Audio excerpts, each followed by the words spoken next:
I'm like a bad penny. I always turn up. Hello. I'm back. Gotta figure out what I want to read. Well, I gotta figure out how to read first. Then I gotta figure out what to read. Oh, God.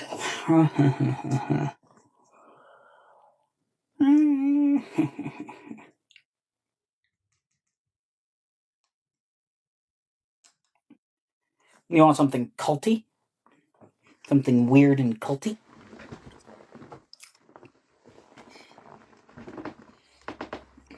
Do you want a story about mermaids? Sirens? Do you want a story about a boy who sought revenge on his bully, on his childhood bully? Or do you want to hear the story that's going to be made into a movie that is currently... Oh, you want the bully one? Oh, okay. Interesting choice. Okay. But I'll do a reading again. For you, because you're the best. And I even sent out... it's alright. Whatever. I even sent out which I didn't originally plan to do, but I sent out an invite to a few more people. Just in case. Hello. Hello. Hello. Hi. Alright, I'll quit being weird.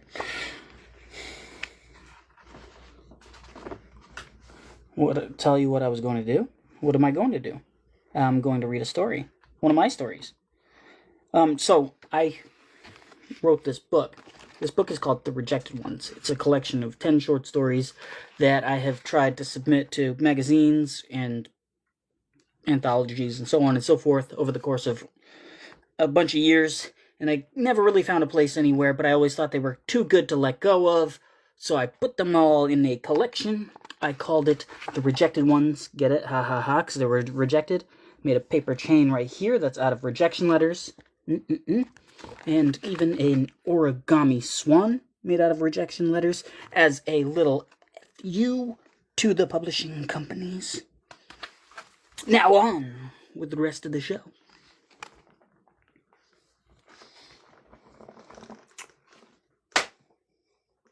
Where Broken Toys Go, by me. Revenge. I gotta get in the right position. The light's blinding me. I tightly pressed the notebook to my chest. My heart thumped beneath. If they knew its content, they'd ridicule me forever. I dropped it into my bag under the tree I frequented at lunch. As I pulled the zipper, it snagged. Of course, if my mother bought me new things rather than second-hand garbage, stuff like this wouldn't happen. I cursed my bag before lifting it carefully over my shoulder. The bell rang, signaling class, algebra. Whoever put that class in the curriculum needs a swift kick you know where. Math had been a favorite subject of mine before they introduced the alphabet into equations. The halls flooded with students, and I walked into the classroom where Mr. Barringer waited. I'd overheard him once, walking by the teacher's lounge. He'd called me creepy. Other than being quiet, I'd never done anything to deserve that. Then again, some people have exceptional radar. The pungent odor of chalk filled the room. One of my least favorite things about that class, other than the class itself, I suppose. The rest of the teachers had turned to markers and eraser boards, but not Barringer. I didn't think he'd ever give up his old hat ways of teaching. We made eye contact, but only for a second. I thought I saw disdain in his gaze. The algebra book thumped against the desk. The other kids filed in around me. They were loud, which Barringer ended with a whistle. Long squeals pierced as he dragged the chalk across the board, writing a problem. That noise made me want to pierce my eardrums with a rusty nail. With my head in my hands, I stared. Courtney. Her straight brown hair shone in the fluorescent lighting. She turned to the kid beside her and smiled, taking a pencil. She mouthed the words, "Thank you." That beautiful smile lit the room. My heart fluttered. Instinctively, I reached for the notebook, but caught myself. I couldn't risk taking it out. Not when Berenger stalked the aisles. Getting caught meant reading it in front of the class, like Daphne Grover did. I'd have to drop out of school. I'd have to move out of state. The scratching chalk stopped. What he'd written could have been hieroglyphs, or Japanese for all I knew. "Which one of you like to solve this?" Berenger asked, eyeballing his prey. Everyone held their breath simultaneously, paranoid. He'd choose them. We'd made eye contact, and I feared I'd still be fresh in his memory. My eyes sunk to the desktop. I couldn't have solved it for $1,000,000. That's a game show I'd never play. "Come on down. You're the next contestant on Who'd Like to Be Humiliated." Much to my surprise, Courtney's hand rose, dropped, then rose again. Brave. Berenger looked surprised too, rubbed at his 5 o'clock shadow before holding the chalk without a word. Only the steady scuff of her sneakers filled the silence. Joey Bianchi, who made a career of being a nuisance, sat quietly. No teacher could tame him like Berenger. It didn't take long before her to scratch a series of characters indistinguishable from a nuclear launch code. She stepped back, stared at it, and returned. The chalk scratched a few more times before she stepped away. She'd changed 2 numbers. Apprehensively, she handed the chalk back and headed for her seat. Berenger stared at it for a couple of seconds, still gripping his chin. "Well done, Miss Rose," he said, and the class breathed a sigh of relief. The chalk clattered into the railing. "Bravo, my love. Bravo." The bell rang, releasing the animals from the zoo. As I walked through the crowded hall, I contemplated my position in the school. Aside from being labeled the quiet one, I'd never made much of an impression. Lenny who?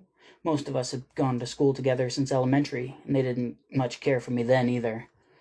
With every step, I kept my eyes peeled. He'd find me. He always did. Joey Bianchi gave me a hearty shove before calling me some derogatory name I couldn't hear over the rumbling crowd. He also flipped me off for good measure. I desperately wanted to return the favor, but had no interest in polishing his shoes with my tongue. Luckily, he didn't have time to inflict more damage because our bus arrived. To the majority of the school, I was invisible, but not to Joey.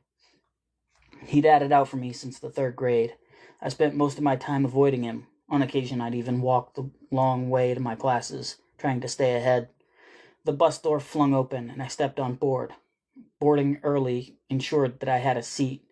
If I got on last, nobody would voluntarily sit with me. Many times people blocked their seats with their bags. It wasn't until I sat and searched my bag that I noticed the notebook wasn't there. Full-fledged panic overtook me.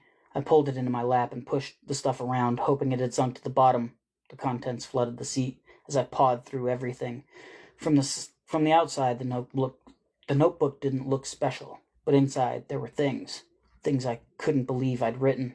Immediately, I checked under the seat, hoping it had fallen. Nothing.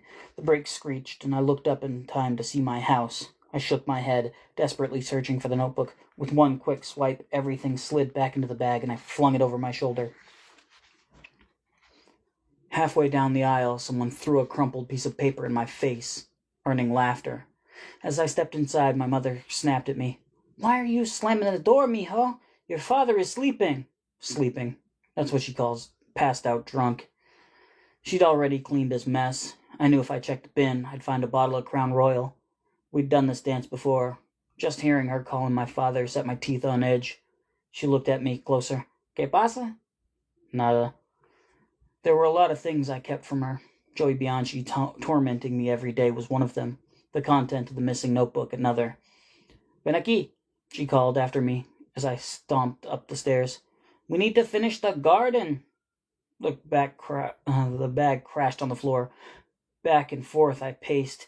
In my imagination, I watched as they read passages out loud. A group of them. They made kissy faces and called Courtney's name into the wind with hands pressed to their hearts. Heat rose in my face. My stepfather's thunderous voice climbed the stairs. "Why are you making so much noise?" Ice ran through my veins as my heart plummeted. Please don't let him put me in the basement. Anything but the basement. In the silence that followed, I expected him to climb the stairs. Luckily, he didn't. When he got drunk, which happened often, my mother dropped everything to assure he didn't turn violent. Since childhood, I considered myself a broken toy. Nobody wanted to play with me. I'm often forgotten or unnoticed. As a teenager, I spent a lot of time in the basement, where broken toys go. I slumped into the bed and thought of nothing but the notebook. There were things in there, personal things, thoughts I'd never expressed to anyone, confessions that wouldn't paint me favorably.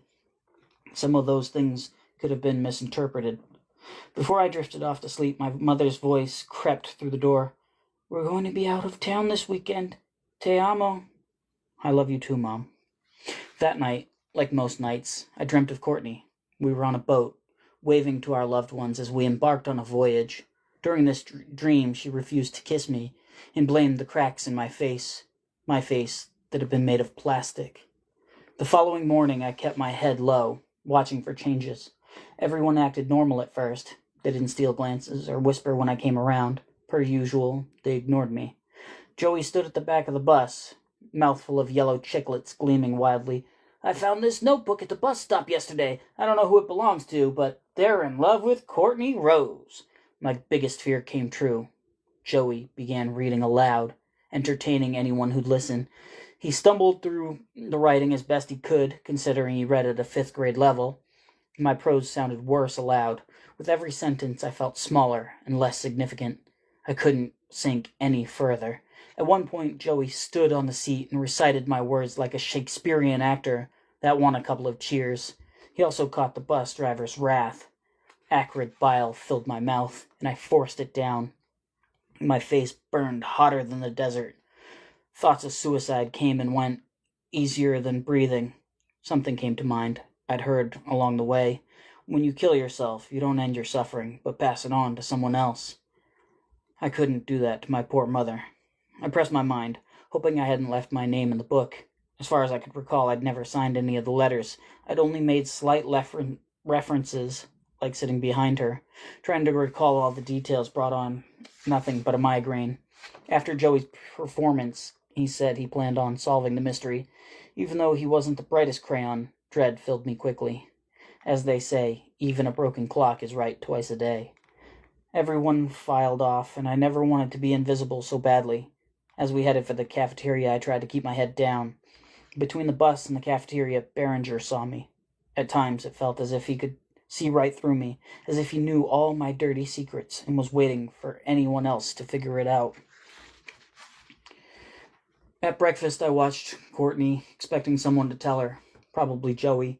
Luckily for me, that didn't happen. He did carry it around, occasionally flipping through the pages. His eyes searched the crowd as if the answer were right there. Every time he opened it, I got queasy. He had a perplexed look on his face, like an obese Sherlock Holmes.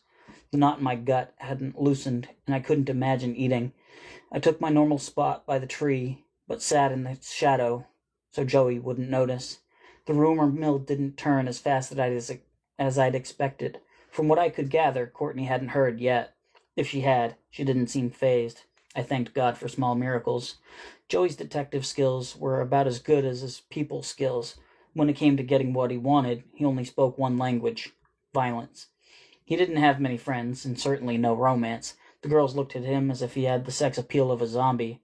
He couldn't get anyone to cooperate in his investigation. I watched him push the book into 2 people's faces, and they shook him off. I plotted to steal it, if only I could get close enough. Approaching my bully seemed like walking into a lion's den. Mrs. A's class filled with students dragging their feet. I plopped down in my chair and settled in nice and low. I didn't want her to call on me.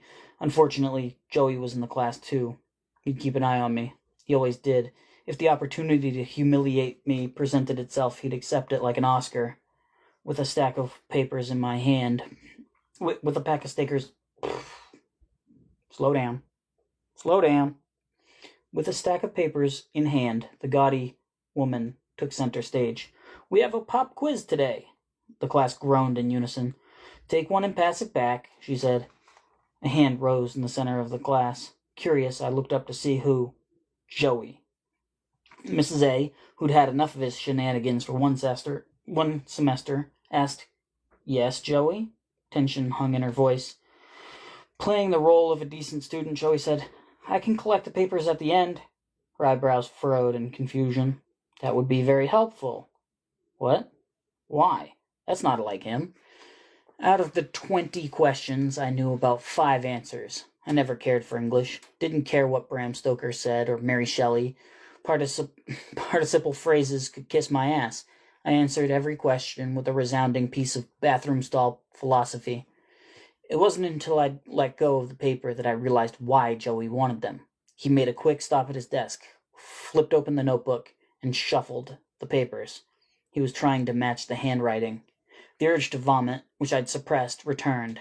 I wanted to jump from my seat and make a scene, but I didn't think the distraction would work. My foot tapped the tile floor as Mrs. A ushered him to hand her the papers. I couldn't tell if he'd gotten through them all or not. Time stood still. Every second felt like a lifetime. As bizarre as it sounds, I longed for the basement. I yearned for the solitude, and in some masochistic way, I wanted the punishment, too. In the basement, I didn't have to worry about Joey Bianchi or Courtney Rose. There, I didn't have to worry about anything except getting through the night. Between classes, I took the stairwell to the second-floor bathroom. I couldn't have a meltdown in the hallway. Too obvious. I preferred it there. Less traffic. The door closed behind me, and I spewed in the trash can. My pathetic look in the mirror infuriated me. The door swung open. With a pugnacious grin, Joey stepped inside. "There you are. Didn't think you could escape me, did you?" The mass of his body blocked the exit. His arms crossed his chest. "I take it you know why I followed you in here." I shook my head. His fist slammed against the tile wall, cracking one of the plates. "Don't lie to me, Lenny. We'll get through this a lot easier if we're honest." I nodded. The knots in his face relaxed. "Now, I have something that belongs to you, and I'm willing to give it back." It couldn't be that easy.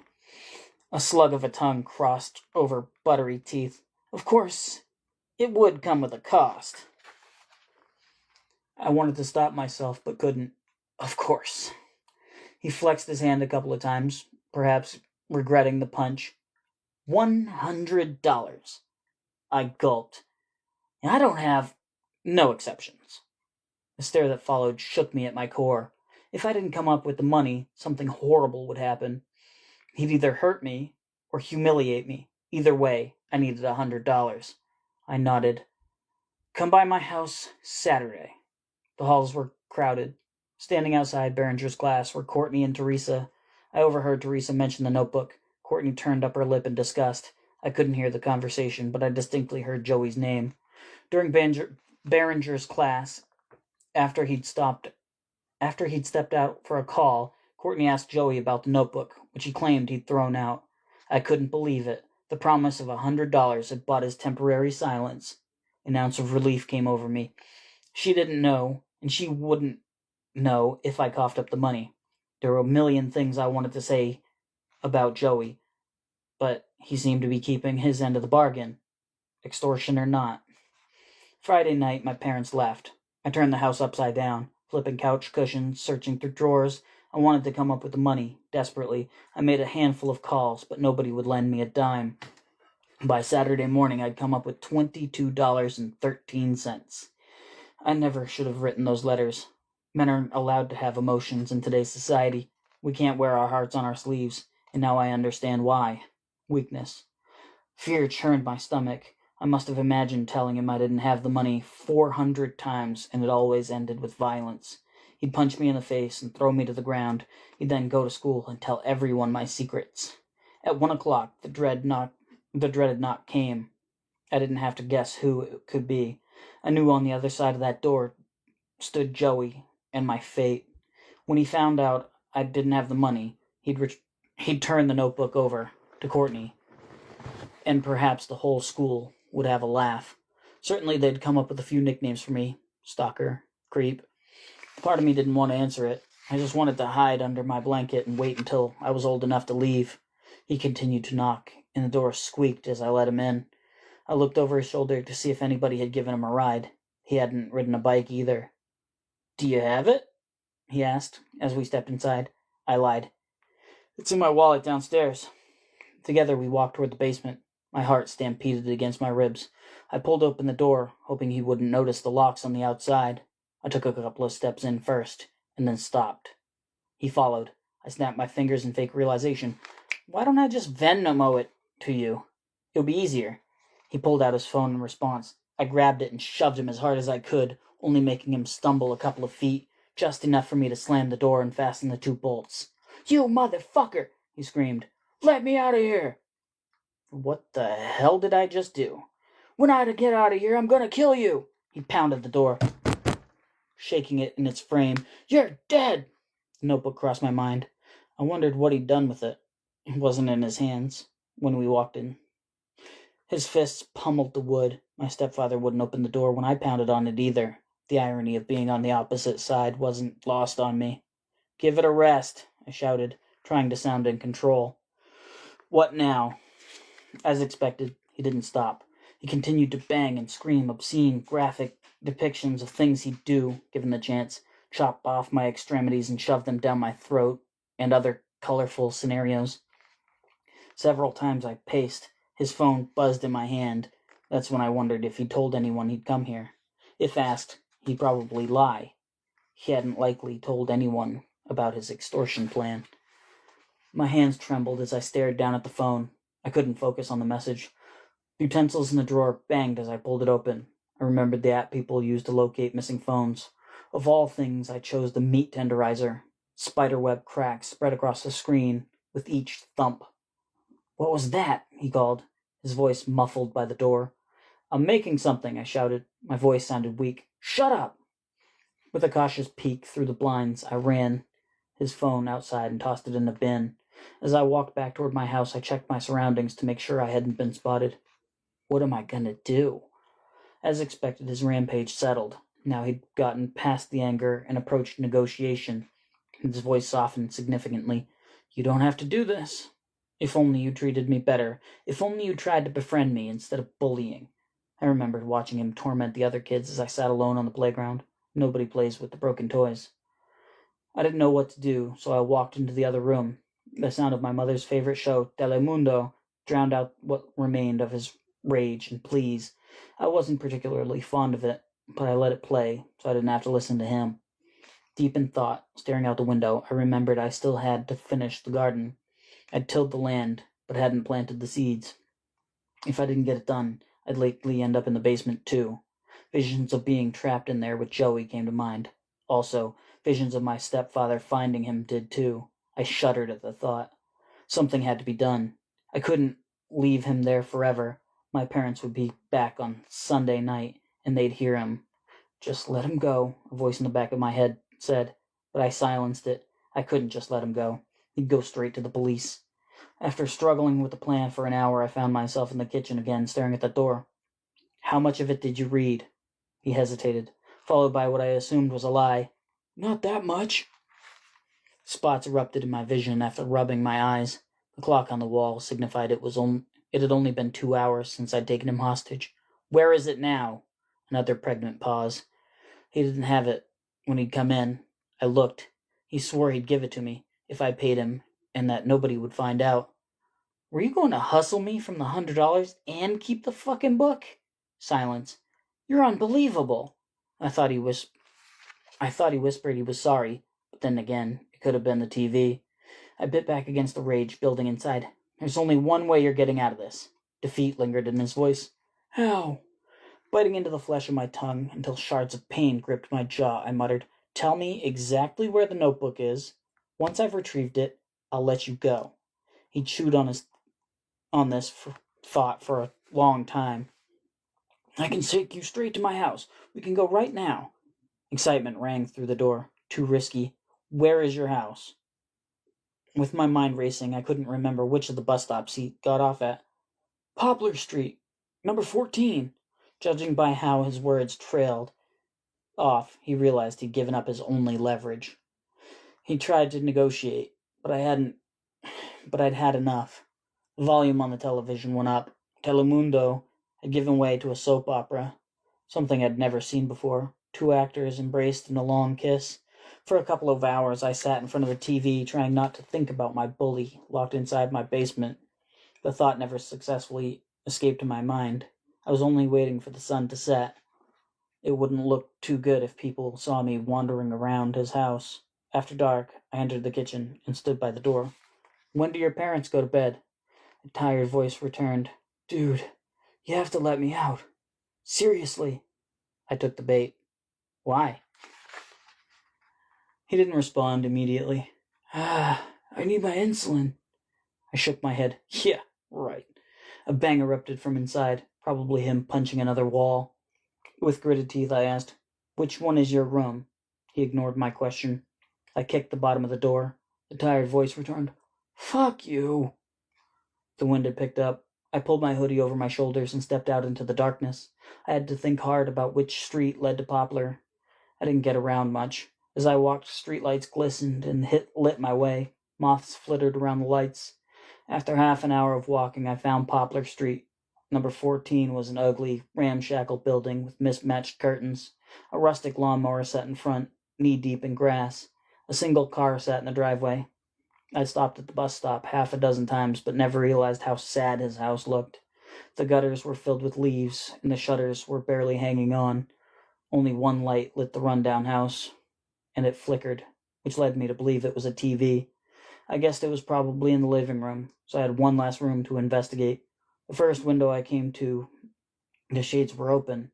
Although it was dark, I saw what looked to be a rather large bed and a cowboy hat. There wasn't anything to indicate teenager inside. It looked much too clean and organized to be his.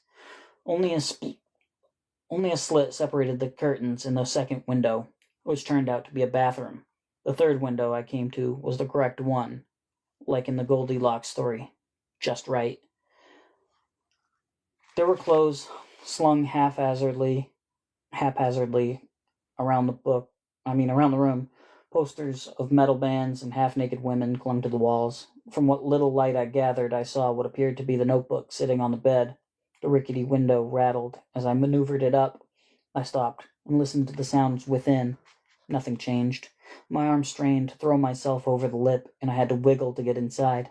Again, I stopped and listened. Through the wall came the squabble of a TV and a light snore. 3 steps took me to the edge of the bed. A pungent odor crossed my nose, a repugnant combination of body odor and dog crap. Pinching the tip of my nose did nothing. With the notebook in hand, I angled it to the light. The cover was nondescript, but the second page had a poor depiction of a rose. That's how I knew. As I held it, I thought about all the hell it had caused, and I wished I'd never started in the first place. A set of headlights crossed the window and I ducked. A car engine died in the driveway, followed by a slamming door. The heavy footfalls climbed the stairs, and the second door swished open. A woman's voice carried through the house. "Damn it, Clancy! Do you ever do anything other than get drunk and watch NASCAR?" I didn't want to stick around to find out, so I tossed one leg over, followed by the other. I planned on gracefully landing in the grass below. Instead, my jeans caught on a nail, and I fell out awkwardly, slapping against the siding. The wind rushed out of me on impact. Stars danced in my periphery, and intense pain burned in my calf. Nothing felt broken. There wasn't enough time for me to assess the damage. They must have heard me. I got up and ran for the woods, where I laid down in the brush. Prickly bushes and tiny sticks scratched and clawed at my face as I laid on the cold ground, watching. Sure enough, the light flickered on, and the woman stuck her head out the window. She looked right, and she looked left. She cursed a few times. "Joey must have snuck out again." My heart caught in my throat. My pulse vibrated through my body. Each step sent a throb of pain up my spine as I limped back to my house. Several times I told myself I'd never fall in love again. It wasn't worth it. Not that I deserved it anyway. My front door slammed behind me. The pain in my leg had lessened, but not disappeared. Small cuts latticed my face, not enough to warrant medical treatment. A burning resentment had come over me for both Joey and the notebook.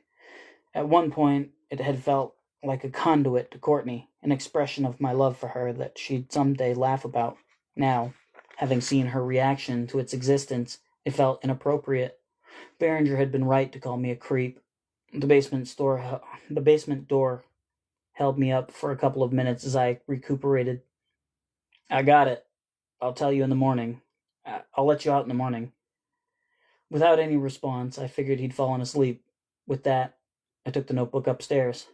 That night I laid in bed, knuckles clasped around the love letters and confessions. There were things inside I'd never admit to, and I hated the fact that he'd read it. There were things that I couldn't believe I'd done. For about an hour, I scribbled my last letter to Courtney, one nobody would read because I'd decided it had to go. The notebook wasn't safe. I can't remember what it was verbatim, but it sounded like an apology. See, I'd never meant for anyone to see them. Deep down, I knew we wouldn't look at them together and laugh. They were sort of a journal, which is why I revealed so much. I'd also never meant for anyone to get hurt. Before I went to bed, I held a lighter below the pages. It started with a slow ember and grew into a wildfire, much like my love for Courtney had. The flames chewed through the pages and curled them. Smoke rolled off the notebook. It got too hot, so I dropped it on the floor and stomped on it. If Courtney read its content, she'd do the same thing with my heart. A sense of calm came over me, a relief I'd never known. The bed beckoned me, and for the first time in a long time I slept like a baby. Both fires, metaphorical and literal, had been extinguished. Aside from what he'd read, Joey had nothing. His credibility wasn't great, and I hoped that would be enough to keep his slander at bay. The following morning the sun broke through the blinds, waking me. The alarm clock read 8. A few stretches released the tension in my cramped back, the pain in my leg only a faint memory. I cursed my mother for not buying me a new mattress before walking downstairs and into the kitchen. With the intention of scaring him, I banged on the door. "Joey, it's time to go." The latch slid and clanked open. The door squeaked, spilling light into the basement hallway. I braced myself, expecting a struggle. If he were still angry, I'd have to pay the price. There on the ground were 3 piles of puke and the body of Joey Bianchi. My hand flung up to my mouth, suppressing a scream. His face had gone pallid, and his eyes were glassy. What have I done? He'd told the truth about the insulin. I hadn't believed him. I hadn't even considered he'd told the truth. A million things raced through my mind as I paced the kitchen. I had to do something. They'd come looking for him. I couldn't just leave him there. As I thought about this, I imagined myself locked in there with his body. His voice came through my mind. "Dude, you have to let me get out of here." Chills ran up my spine. Goose flesh broke out on my arms. There had been a desperation in his voice I hadn't noticed. Maybe I had and didn't care. Lord knows he'd never show me any mercy. I have to do something with the body. That's when I remembered the garden. My mother had me till the ground, but we hadn't started planting yet. I knew if I did it wisely, nobody would ever know. The plan ran through my mind several times. I worked on it repeatedly, like patching holes in a sinking ship. There were a lot of variables, but it could be done. I went out to the shed for the shovel. The top layer had already been loosened, but the second layer consisted of rocks and roots. I used a tarp to drag the body outside. As I pushed him into the hole, I thought about what little I knew of his life. Usually at a funeral somebody would say something nice, but I had nothing. I realized Joey Bianchi was a broken toy too. Under other circumstances, we might have been friends. We had a lot in common. I hadn't realized that before. Maybe if he'd been nicer, things would have turned out differently. I dug and buried his body. My body ached from head to toe when I replaced the shovel in the shed. That afternoon I planted seeds. Tomatoes, cucumbers, onions. Sweat trickled down my face as I worked diligently, giving my mother no reason to play in the dirt. From then on, I'd tend the garden. The hallway smelled of puke, but a splash of bleach covered it. After removing a body, cleaning vomit wasn't that bad. Every trace of Joey Bianchi in our house vanished with a bottle and a rag. When my parents came back, my mother was glad that I'd gotten everything done. She thanked me profusely and even walked the perimeter to look. Little stakes advertised what grew in each row. She slipped $20 when my stepfather wasn't looking, followed by a solitary finger placed to her lips. We were in Behringer's class when the news broke. He told us that Joey's parents had filed a missing persons report, but the common consensus was that Joey had run away. Things at home weren't ideal, and he must have thought he could do better on his own. Joey's disappearance eclipsed the rumors of my notebook. If anyone suspected the two were related, they never mentioned it. Whispers and theories bounced around the halls. Some people claimed to have seen him here or there, but nothing solid. A cop came through and questioned some of the students, mostly the last few people he'd spoken to. They didn't question me. Hell, they didn't even give me a second glance. Over time, the missing posters were taken down, replaced with signs for lost cats or second-hand lawnmowers. His name became scarce the closer we drew to graduation. As for Courtney, I had to let her go. It wasn't clear for me at the time, but I decided I'd be better off without her. Well, she'd be better off without me.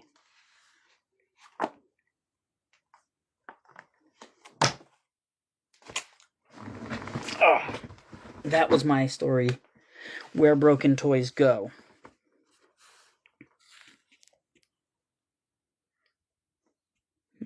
What did I miss? Anything interesting?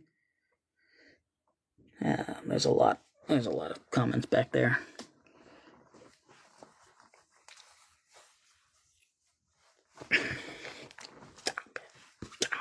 Stop it. The rejected ones.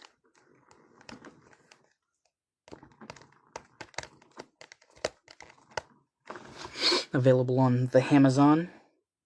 It's like Amazon, but they strictly ship Amazon. Yeah, you can find it on Kindle. You can find it on the Zon. One of the stories in here is currently being turned into a movie, an indie movie.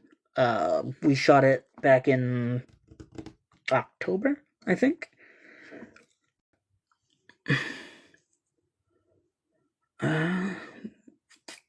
One more, huh? One more.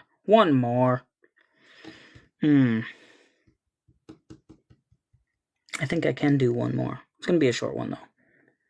You guys are keeping me up past my bedtime. Alright. The YouTube one? Oh, the...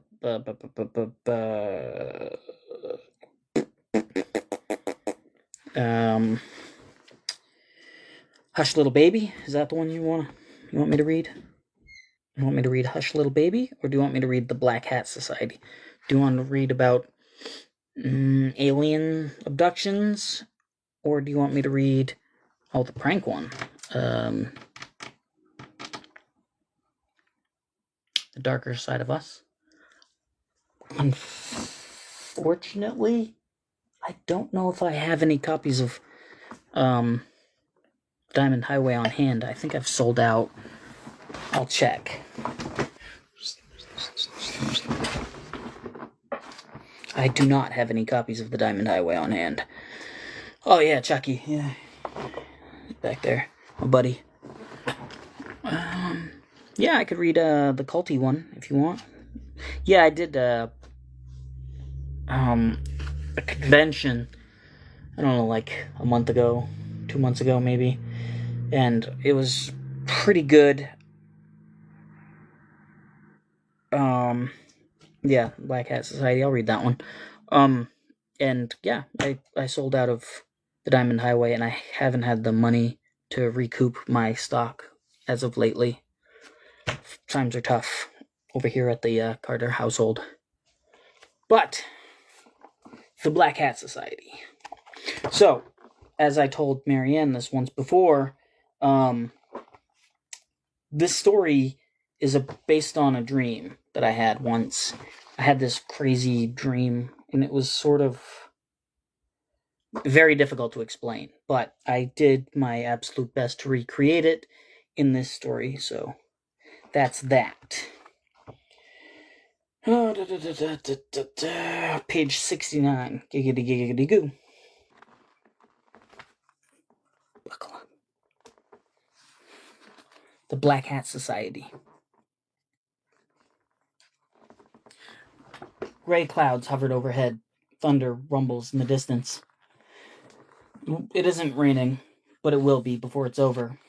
It's in the air, whatever it is. It's palpable, suffocating, really. Foreboding smothers me as my thoughts race and my hands tremble. The street outside my grandparents' house is empty. Not a person walking a dog or fixing a car. Not a passerby on the sidewalk or a car stereo thumping down the block. Behind me, my car sits in the neighbor's driveway. I didn't park it there. How did it get there? Why there? The absence of traffic and ambient noise makes me uncomfortable. Aside from the thunder, nothing.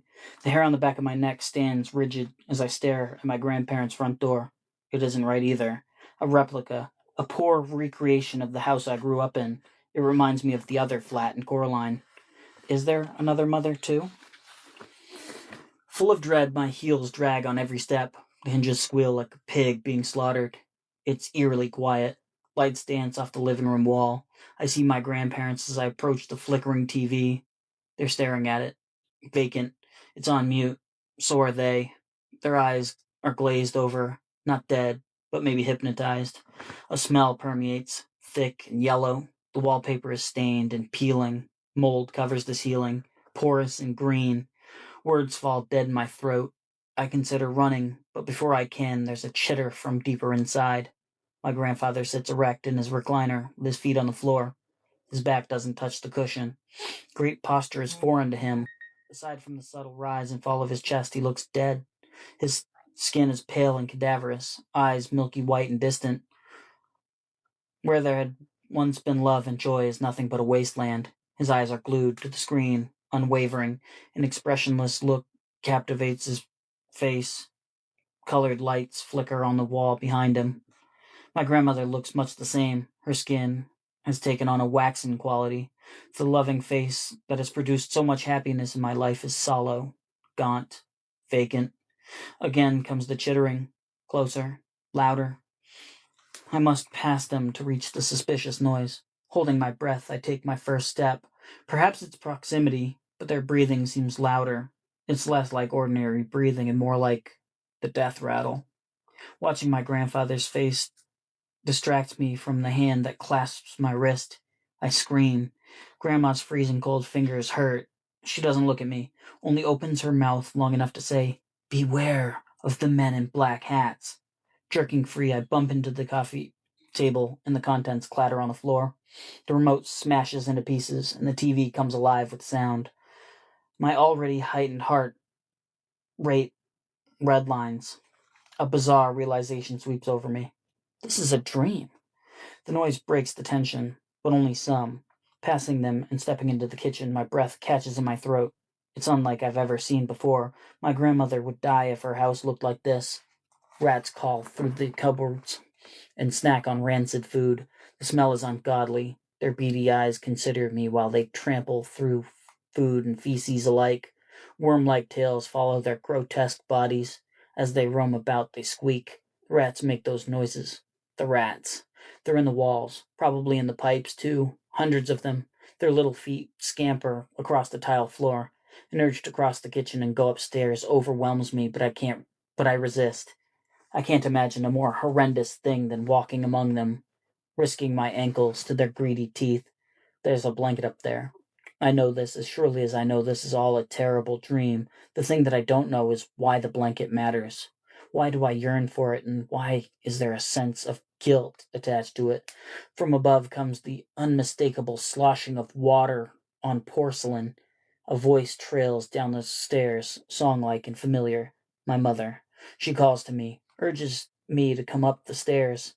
An image of her lying in pink bath water with a razor blade comes to mind. My mind says to run, but my feet won't comply. I stumble out of the kitchen, bumping into my grandfather's recliner. It rocks. His body remains rigor mortis stiff. Voices from the TV get louder, drowning out their troubled breathing. Two men talk back and forth, a typical late-night television program. I barely glance at it before I catch what they're saying. "Well, Tucker, the Black Hat Society is a group unlike any other. You see, its sole purpose is..." The volume display increases. Frantic, I search the floor and find the remote is still in pieces. "Influence, mainly." The other voice chimes in. "Some people might call what you do propaganda." The camera pans to a captive audience, people chained to their seats with metal collars around their necks, eyes wide and milky. Collectively, they gasp. This earns a satirical laugh. "Those people are misunderstood. They're unrehearsed in our affairs. What we do is infiltrate people's dreams and influence their ideology. We encourage people to change, religiously, politically, ethically." The man shrugs.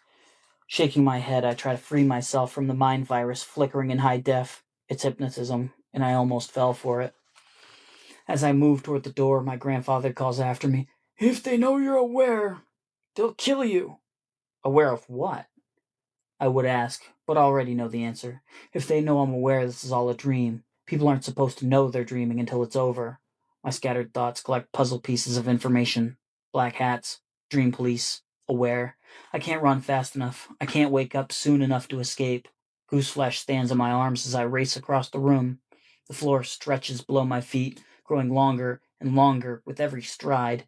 Distantly, I see the door and focus on nothing else. It takes serious effort to reach it. It's the wrong door.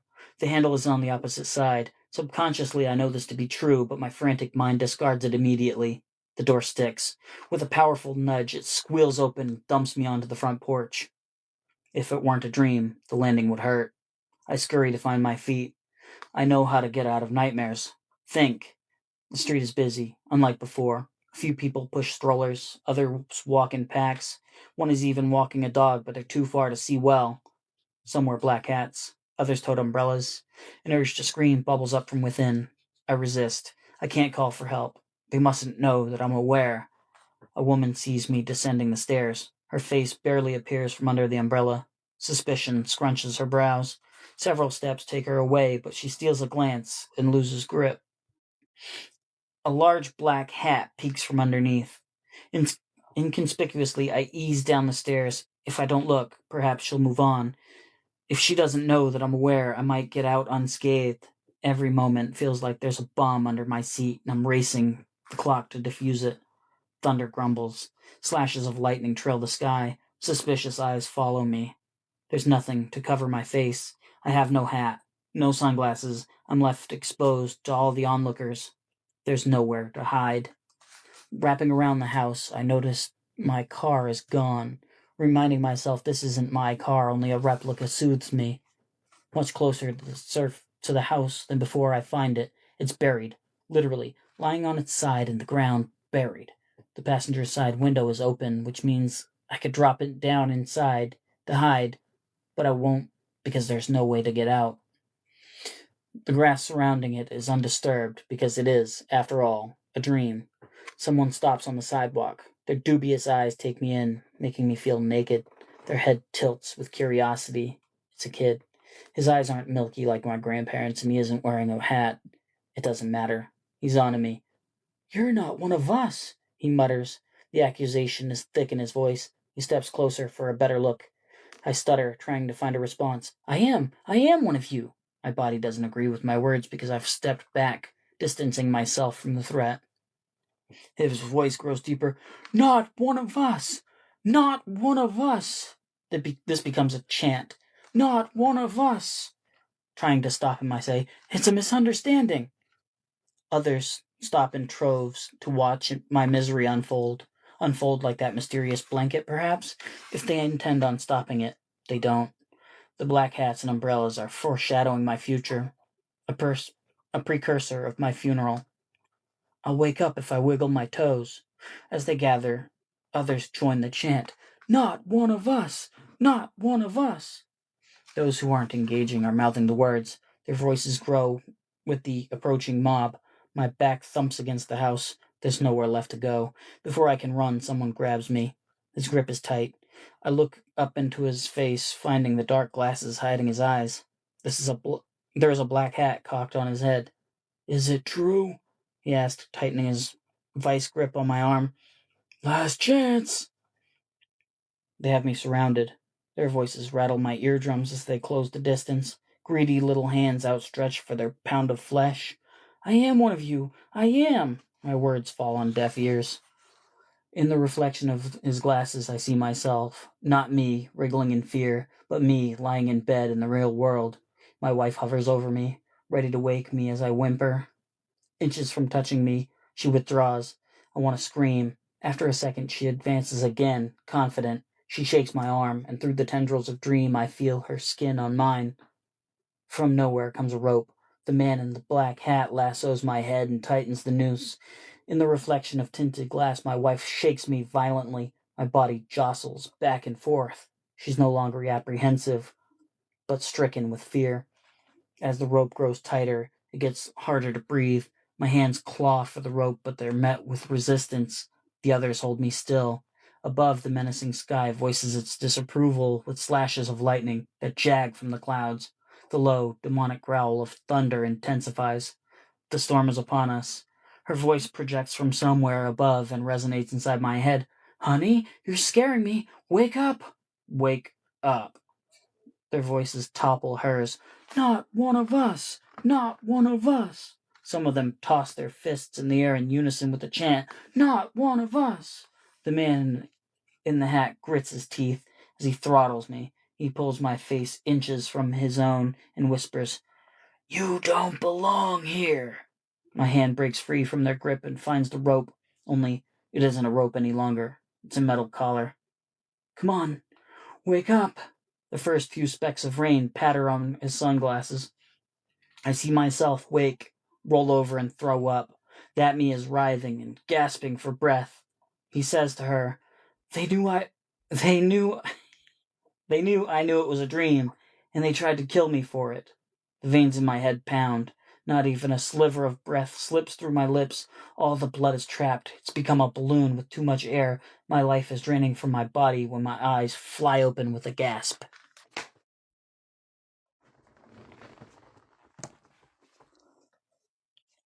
Whoa.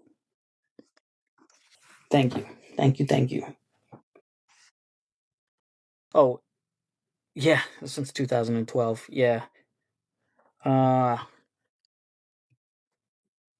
I can't remember. I technically started writing when I was like 14, and I got a couple of publications then, but I didn't start like taking it seriously until I was 21, and now I'm almost 35.